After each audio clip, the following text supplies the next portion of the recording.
humanoid robots, my friends.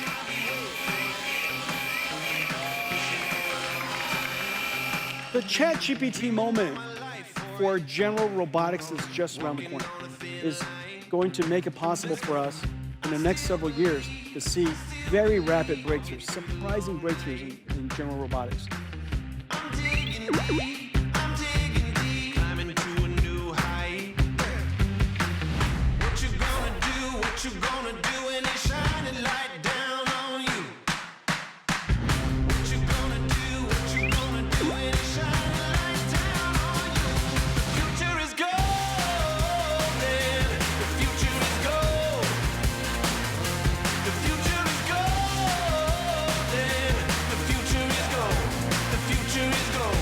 The future is golden. Step into the moment.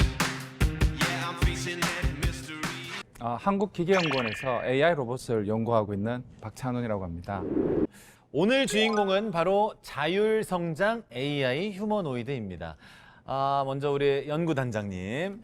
사실 로봇이라고 하면 아직은 영화 속 장면이나 전시회에서만 보는 것 같거든요. 그런데 이런 거대한 연구단이 출범했다는 건 우리 사회가 꼭 필요로 하는 이유가 있다는 뜻이 아닐까 싶은데 먼저 이번 연구단이 어떤 배경과 목적을 가지고 출범했는지 소개를 부탁드릴게요. 휴머노이드의 시대가 왔죠. 예. 뭐냐면 예전에 우리가 이제 기억하고 또 그 사용하던 로봇들은 뭔가 좀 단순한 작업들을 반복해서 하는 그러한 형태의 로봇들이었습니다. 이게 이제 프로그램의 관점으로 보면 뭔가 아마도 이런 일이 있을 거야를 생각을 하고 시퀀스에 맞춰서 동작하는 로봇들이었다고 한다면 지금 우리 시대에 곧 다가오고 또 우리 삶에 스며들 로봇은 사람처럼 모든 상황들을 판단하고 그다음에 사람들이 하는 말 속의 맥락을 이해하고 그리고 작업을 하면서 그 작업들 간의 관계도 이제 이해한 상태로 이제 일을 해내게 되죠. 그렇게 하게 되면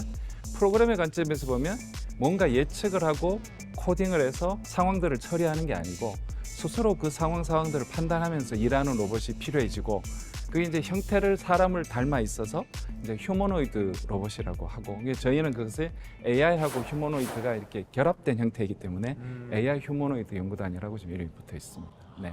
이제 그러한 로봇들이 이제 산업 현장에서 보면 아마도 산업의 패러다임을 바꾸는 어쩌면 게임 체인저가 될 이제 그러한 수단이 될 거고 우리 삶 속에서 보면 없어서는 안 될 우리의 동반자가 될 그러한 로봇이 바로 AI 휴머노이드이기 때문에 저희 전략연구단이 이렇게 이제 큰 사업이 된 게 사실은 조금은 더 빨리 됐어야 되지 않나. 네, 그렇게 생각을 하고 있습니다. 그래서 왜 휴머노이드가 지금 필요하냐 하면 앞서 말씀드린 그런 설명들 때문에 지금은 굉장히 시급한 그러한 연구다라고 말씀드릴 수 있겠습니다. 저 여기서 사실 좀 궁금한 게 로봇에 자율 성장이라는 단어가 붙는 게 좀 낯설거든요. 근데 그럼 기존 로봇과 어떤 차별화가 있는 거죠? 자율성장 AI 이런 말들이 원래 있는 말은 아니에요. 근데 그렇죠. 이제 저희가 로봇은 강조하려고 지금 해놓은 말이고 뭐냐면 저희가 생각하고 있는 휴머노이드는 육체적으로도 사람의 신체의 기능에 좀 준해야 되고 그다음에 그 지능 체계도 사람에 이제 준하는 그런 체계를 가지기 위해서 기존에는 우리 보통 많이 지금 나와 있는 생성 모델들이 랭귀지를 베이스한 모델들이 많이 나와 있죠. LLM이 나와 있죠. LLM이에요? Large Language 모델이라고 해서 우리가 아는 언어를 기반으로 학습하는 AI 모델을 이제 LLM이라고 해요. 근데 거기서 이제 더 확대돼서 LLM은 말을 알아듣고 말을 생성할 수 있는 AI고 그게 더 나가서 이제 비전 랭귀지 모델이라고 해서 본 것도 사람처럼 이해하고 말도 그것들이 맞춰서 할 수 있고 이제 그런 것들이 많이 나와 있는데 비전 랭귀지 액션 모델이 필요합니다. 그러니까 눈으로 보고 말을 이해하고 행동을 움직이고. 하고 이제 그런 모델이 필요한 거지. 근데 그 모델들이 없냐? 있어요. 많이 있는데 규모가 굉장히 큽니다.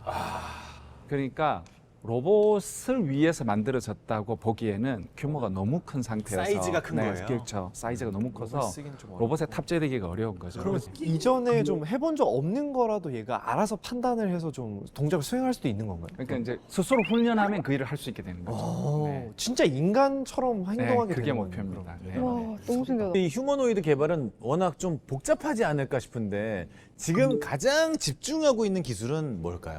궁금해요, 진짜.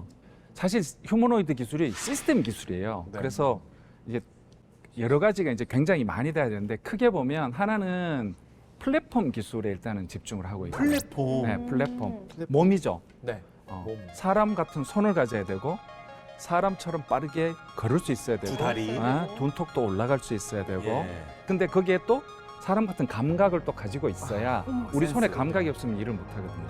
감각을 사람처럼 올리는 거, 피부를 베이스로 한 예. 그런 이제 플랫폼 기술이 하나가 있고요. 하드웨어. 물론 이제 구동기도 있지만 네. 그럼 두 번째는 거기에 태우는 AI죠. 그쵸. 그러니까 자율 선장이 될 수 있을 만큼 잘 동작하는 AI를 만들려면 크기가 작고 그리고 휴머노이드에 특화돼 있고 이런 AI가 필요하거든요. 네, 그래서 그쵸, 이만하게. 네, 사람의 뇌 같은 대뇌 소뇌 구조를 가지는 대뇌 그런- 소뇌. 네. 뇌를 넣나 보다. 그럼 로봇에 자체 대해서 AI 개발이 필요한 거네요. 그렇죠. 로봇형. 네, 네. 그래서 휴머노이드 특화된 AI를 만드는 거. 그다음에 저희가 아무리 많은 예산을 여기에 투입한다고 해도 이건 단일 과제잖아요. 그렇죠. 그게 제한된 예산과 제한된 인력을 가지고 세계하고 경쟁하는 것을 이 사업단 내에서만 할 수는 없거든요. 예. 그러니까 대한민국에 있는 모든 연구자들 그리고 대한민국에 있는 관련된 모든 기업들이 함께 일할 수 있는 어떤 인프라도 같이 만듭니다. 저걸 데이터 팩토리라고 부르는데 그 데이터 팩토리를 만들어서 우리가 만든 로봇도 집어넣고 다른 사람들이 만든 로봇도 집어넣고 그렇구나. 해외 로봇도 집어넣어서 같이 실험하고 AI도 서로 이제 공유하고 예. 그러한 이제 국가적 인프라를 만드는 거, 요 일을 하고 있습니다. 아니 근데 아까 뇌 말씀하셨는데 대뇌 소뇌가 역할이 다른 거예요? 네, 어떻게 다르죠. 다르죠? 어떻게 다르죠? 사람하고 똑같습니다. 사람은 대뇌하고 소뇌를 이렇게 그림을 보면 크기가 대뇌는 굉장히 크고 크고. 소뇌는 되게 작죠. 아. 소뇌는 운동을 관장하고 아. 대뇌는 판단을 하죠. 오. 똑같이 눈으로 보고 귀로 듣고 말을 하고 하는 과정들은 다 대뇌에서 이루어지고 네. 그다음에 그 대뇌에서 이루어진 그 정보량들을 바탕으로 네. 이제 뭔가 실제로 액션들을 만들어내는 것들은 이제 소뇌가 하는 거죠. 그러니까 빠르게 반응할 수 있는 것들. 네, 그리고 이제 그 둘 사이의 정보는 물론 사람처럼 이제 굉장히 압축된 정보들이 서로 오갈 수 있어야 오. 돼요. 그건 사람이 되는 거네요. 그러니까 아니, 근데 그러면 이제 이 로봇이 뜨겁다, 차갑다 이런 것도 느끼는 거고 촉감. 네, 네, 그렇죠. 촉감도 느끼는 거고 저희가 그 영화 헐 유명하잖아요. 유명하죠. 거기서 이제 막 AI랑 감정 감정 교류도 교류하고. 하잖아요. 네, 네. 근데 그러면 이제 휴머노이드가 그런 뭔가 마음의 동반자 역할까지 할 수 있는 거예요? 그렇죠. 예전에는 비슷한 일을 허에 나오는 영화의 AI처럼 했어요. 진짜 근데 영화였잖아요, 그거는. 근데. 그때는 비슷하게 하더라도 흉내를 낸 거였거든요. 왜냐하면 감정의 모델을 만들고 그 감정은 아마 이렇게 돼 있을 거야라고 하고 이제 진행을 해왔다면 아. 지금의 이제 휴머노이드 탑재된 AI 기술은 예. 굉장히 많은 데이터들을 가지고 사람들이 어떤 감정을 나타내는지를 실제로 그냥 AI 모델로 배운 거예요. 그러니까 이해를 하는 거야. 그렇죠. 그래서 이게 실제로 감정을 생성을 하는 거죠, 얘가. 그러니까 사람이 느끼기에 예전하고 다르게 진짜처럼 느껴지는 예, 그러한 느낌이 있을 겁니다. 요게 좀 짓궂은 질문일 수도 있지만 이 로봇이 AI가 나중에 뭐 식욕, 성욕 이런 것도 생길 수가 있나요? 그렇게 될 거라고 봅니다. 왜냐하면 생성 AI라는 것 자체가 사람들이 느끼고 있는 그 데이터들만 집어넣어서 이렇게 잘 학습을 시켜주면 그 모델 속에 그 사람들 수학적으로 표현할 수는 없지만 사람들이 어쨌든 형체화되지 않은 모델들을 우와. 이렇게 AI 네트워크로 만들어지는 거거든요. 그럼 그 AI 네트워크가 내는 출력이 아까 말씀하신 그런 욕구들이 되겠죠. 그러니까 아마 될 거라고 생각을 합니다. 뭐 어떻게 해소해야 되나요, 걔네들은? 갑자기 배고프다 그러면 어떻게 해야 돼? 뭐 식욕이나 충전을 시켜야 수면욕, 되는 성욕 거고. 이런 것들을 그 친구들이 느끼고 나서 어떻게 해소를 합니까? 모르겠습니다. 그런 게 과제 중에 아직은. 일부인 걸로. 배터리로 이렇게 충전해야 되는 거 아닌가요? 콘센트 이렇게 꽂아서 아니 근데 배고프다 지금 그러면, 얘기하신 거는 네. 배터리가 아니고 예를 들면 진짜 사람들이 느끼는 배고픔, 맞아요. 뭔가를 먹고 싶은 이런 걸 얘기하시는 거잖아요. 치킨 먹고 뭐 싶다 이런 굳이 하려고 하면 과학적으로 그런 행위들을 할 수 있게 만들 수 있을 텐데 뭐 있겠죠. 뭐 뭔가를 음식을 집어넣으면 소에서 분쇄를 하고 아. 그렇게 하면 될 텐데 그게 생산성이 없으니까 그쵸, 굳이. 불필요하니까. 굳이 그렇게 비싼 시스템을 만들려고 하진 탑재를 굳이 않겠죠. 해야 되나. 만들지 네, 않으면 기술이 성공하려면 반드시 가격이라는 전제 조건이 따라붙기 그렇죠. 때문에 가장 먼저 상용화될 수 있는 분야.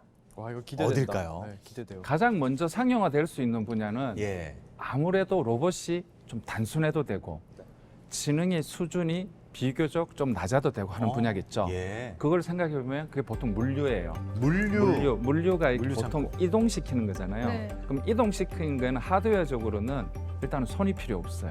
그러네. 물건을 들 때 우리가 주먹만 잡고 있어도 이렇게 물건을 이렇게 들 수 있잖아요. 아 손이 필요 없고 팔만 있으면 된다는 팔만 말씀이시죠? 있으면 되는 거죠. 아, 네. 네. 그러니까 물류 분야에서 아마도 가장 빠르게 적용이 시작될 것 같고 네. 그 다음에 이제 손도 필요하고 감각도 필요하고 한 분야로 이제 점점 발전이 돼 나가겠죠. 예. 그게 아마도 공장에서 조립하고 검사하고 하는 것들, 그렇지. 그다음 우리 가정에서 뭐 세탁물을 개고, 그다음에 뭐 방을 정리하고, 뭐 식사를 준비하고, 화장을 지워주고. 네, 뭐 그런 로봇들이 네. 되겠죠. 네. 그럼 이제 집에서 청소나 요리나 이런 집안일들을 좀 다 맡겨도 되는 날이 다가오고 있는 거네요. 고실 것 같은데. 네, 그걸 목표로 저희가 하고 있죠. 그래서 너무 좋을 것 저희가 같아요. 그 어떤 검사에 관련된 작업들을 이렇게 해주는, 뭐 예를 들면 자동차 공장 같은 데서 하는 거 저희가 이제 휴머노이드 엔지니어라고 그 이름을 붙이고 지금 예. 연구를 계획을 하고 있고요.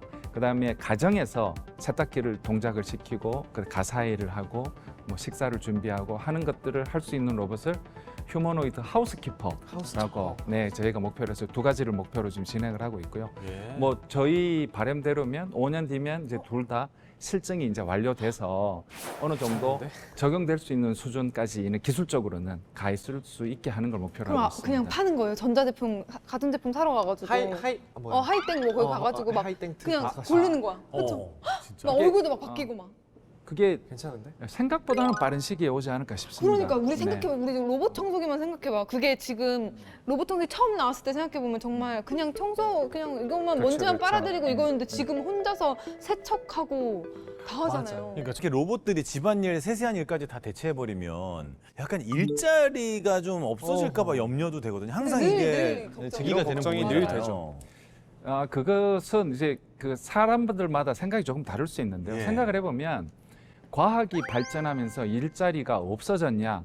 실제로 없어졌어요. 근데 그걸 없어졌다고 표현할 수도 있지만 일자리가 변했다고 표현하는 게 맞죠. 그래서 네. 일자리가 없어지냐라는 질문보다는 일자리가 변하는 질문이 맞을 것 같고 자동차가 이제 생기면서 마부들은 많이 없어졌겠죠. 그런 자동차와 관련된 새로운 일자리들이 엄청나게 생겨났죠. 휴머노이드가 들어오고 또 AI가 발전하고 하면 그와 관련된 작업들이 많이 없어질 거예요. 예. 그러나 그와 관련된 또 다른 새로운 일자리들이 아마 없어진 일자리보다 훨씬 많이 생겨날 겁니다. 다만 이게 속도가 급하면 사람들이 적응을 못하니까 그 과도기를 아마 국가가 관리해주고 예, 뭔가 법적인 대책을 세우고 그런 것들은 필요하겠죠. 또 너무 발전되면 이 자리에 저희 대신 로봇이 앉아 있을 수도 있어요. 걱정입니다. 네. 로봇하고 대체되는 일은 제 생각에 완전히 대체되는 일은 안 일어날 것 같고요. 왜냐하면 너무 희망적인 기술적으로 말입니다. 모자라서가 네. 아니고 로봇들만 모여서 대화를 하는 걸 보고 싶어하는 사람들이 없을 거 아니에요. 맞아요. 그러니까 재미가 없지. 로봇하고 아무나 사람들이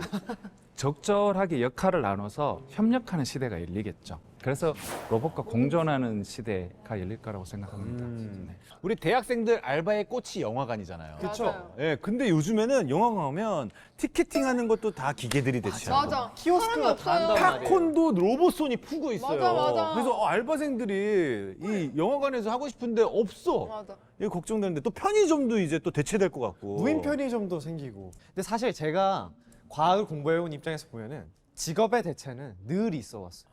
왜냐면은 트랙터가 등장함으로써 이제 농부들의 일자리가 좀 사라지고 그다음에 자동화 컨베이너 벨트가 생기면서 또 이렇게 공장 일하시는 분들도 사라지고. 근데 결국 직업은 사라지는 만큼 더 많은 직업이 생기니까 우리가 또 너무 두려워할 필요는 없는 것 같더라고요. 걱정하지 말자. 근데 우리 직업은 좀 안전하지 않을까? 그리고 좀 더 나간다면 네. 사실 유토피아라고 우리가 상상을 해보면 사람들은 이 일을 안 하고 이 일은 로봇이 하고 어허. 로봇이 재화를 생산하고 그 로봇이 생산한 재화를 가지고 내가 풍요롭게 살고 사실 그게 저희 우리 유토피아잖아요. 너무 좋습니다. 그러니까 멀리 가면 아마 그렇게 될 거예요. 그렇게 하려면 근데 뭔가 법적인 것들이 좀 필요하긴 하죠. 왜냐하면 로봇이 재화를 생산을 하고 나면 그렇게 생산된 재화를 그러면 그 말하자면 로봇 때문에 일자리를 잃은 사람들 혹은 이제 쉬고 있는 분들이 어떻게 나눠 가질 것이냐. 네. 일단 세금의 개념으로도 이제 실제로 논의가 되고 있고요. 그래서 아마도 이 과학 기술이 어떤 과도기진 상태에서는 뭔가 좀 어려움들이 있을 수도 있지만 네. 이제 완전히 기술이 정착이 되고 필요한 만큼 그 휴머노이드들이 사람들을 완전히 노동에서부터 해방시킬 수 있는 일이 생기면 유토피아 같은 그런 시대가 열리지 않을까 생각합니다. 그 휴머노이드가 나중에 로봇의 어떤 그 쓰댕의 느낌이 아니라 정말 사람 피부처럼 스테인리스. 네. 그렇게 되고 막 체온도 생기고 막 그렇게 될 수도 있는 거예요. 실제로 체온까지는 몰라도 사람 같은 피부가 손에 그리고 있게 할 계획이에요. 왜냐하면 저희가 이렇게 뭔가를 잡을 때 이 피부가 굉장히 중요한 역할을 하거든요. 예. 그래서 감각도 있고 거기는 감각이라는 것도 사실 굉장히 종류가 많아요.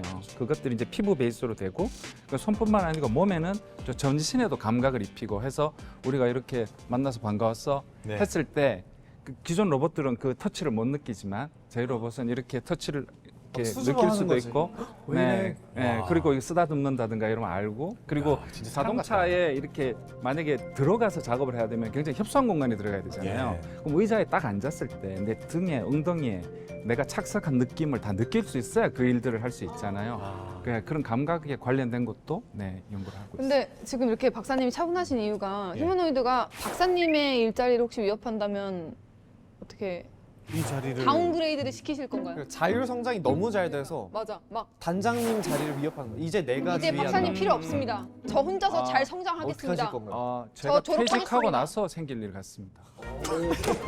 그래서 크게 걱정하고 있지는 남의 일이야. 않습니다. 나만 아니면 된다. 괜찮아. 나는 그때 이미 은퇴했어. 아니 아까 저희 단장님께서 남일 짧은 기간 안에 이게 가능하다고 가능하다고 하셨는데. 그러시는 것 같은데요. 5년 뒤면 이제 둘 다 실증이 이제 완료돼서 혹시 근데 곧 그게 은퇴계획이 뭐냐면 혹시- 네네네. 기술적으로 이렇게 막 굉장히 우리 목표에 준하게 되는 시간하고 예. 사회에서 받아들이는 이렇게 받아들이고 또 가격적으로 받아들일 수 있는 가격이 되는 데는 사실 시간이 꽤 오래 걸리거든요. 박사님 방금 근데 조금 별로셨어요 방금. 박사님한테 별로라뇨. 죄송해요. 왜냐면 나는 뭐 해결책을 줄 줄 알았더니 그거는 아니 근데 내일은 아니다. 내일은 아니고 아니 근데 제가 이렇게 우스갯소리를 하시니까. 그렇게 네. 얘기했는데 네, 그러니까. 저는 그게 그쵸, 피할 수 살짝, 없는 네. 일일 거라고 생각을 합니다. 그게 AI가 엄청나게 발전을 하고 특히 생성 AI가 발전을 하면서 예. 가장 위협받는 게 지식 노동자들이거든요. 음. 사실 육체 노동자들은 위협을 아마 가장 늦게 받을 거예요. 지식 노동자들이 이제 가장 위협을 많이 받을 건데 그 위협받는 지식 노동자들 중에 연구원도 굉장히 상위에 랭크돼 있습니다. 예. 그 업무들이. 그래서 아까 얘기하신 게 실제로 제가 퇴직하기 전에 실제 일어날 수 있죠. 그리고 실제로 많은 그러한 지식 관련된 분들이 지금 일자리를 잃고 있기도 하고요. 맞아요. 맞습니다. 또 뭐 대책이 마련이 될 것 같기도 되겠죠. 하고. 맞아요. 맞아요. 자, 마지막으로 한국이 휴머노이드 분야에서 꼭 도전해야 하는 이유와 2030년쯤에는 어떤 모습이 될지 좀 전망을 해주시면 좋을 것 같아요.